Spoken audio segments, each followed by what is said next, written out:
and I'm speaking, and I'm in the worst depression of my life. I couldn't quit crying.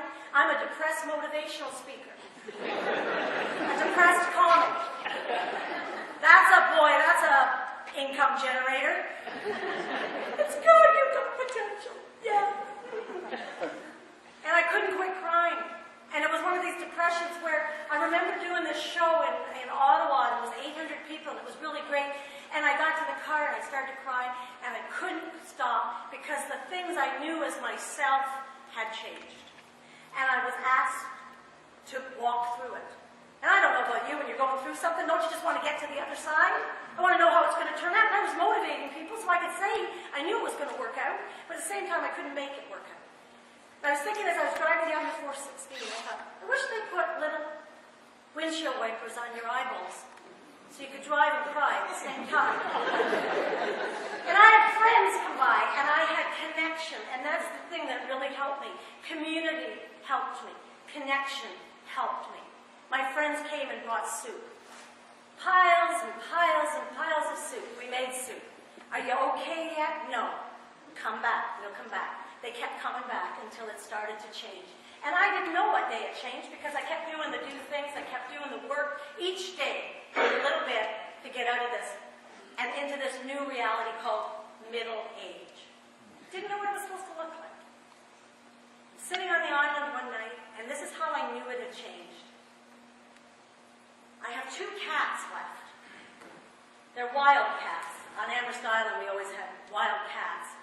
And then we tried to tame them. And wild cats are kind of like drunks. They go out for 3 days and get mad when they come back and supper's not on the table. They're all called squirrely, rascal, like that. And I hear this on my back door. And I think it's one of the cats that normally knocks on the door.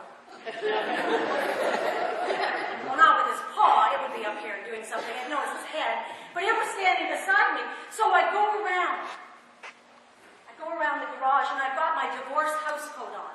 The one that hasn't been washed in a while? Like this. You've got Vicks on your chest. You don't even have a cold. You just like it for the comfort. And I go around, and I see in my recycling a big fur ball. And it has a pink thing on its head. And I look, I can't figure out what it is, and I look further, and then I see that it's a cat that has got into my recycling and got a pink Whiskas can on its head.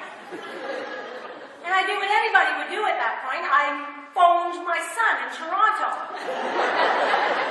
And I said, there's a cat with a cat on its head. And they went, Mom, have you been drinking? And I'm like, no, it's going to die. And they said, well, let it. It's a feral cat, let it.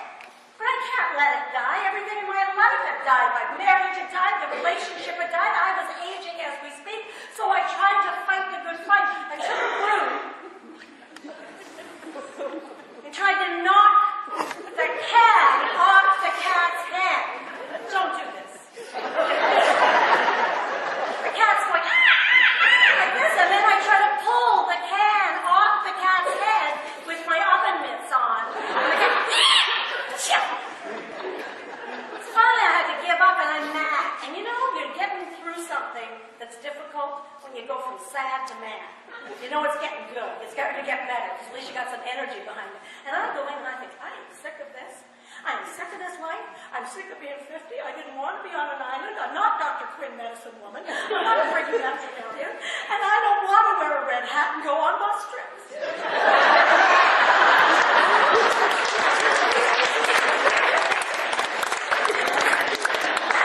So I go to bed, and I have a very fitful night's sleep, tossing and turning about my whole life. And I wake up in the morning, I get the shovel. Because nobody else is there, I have to bury the cat. So I go out, and this is the truth. The cat is sitting there, looking up at me, and it doesn't have a can on its head. And it's like Scrooge on Christmas morning. I'm like, oh my gosh. The dark before the storm. It's like when Helen Keller got that moment in the movie when she goes, whoa, whoa, whoa, whoa. It's like that. And then I pet it, and it scratched me again, and I Googled my symptoms, and I said I had cat scratch fever.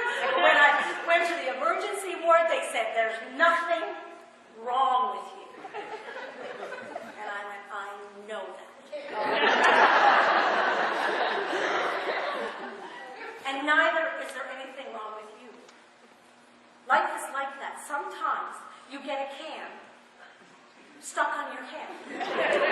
And you go crazy and go, oh my gosh, it's a can stuck in my head. And people come along with a broom and try to get it off.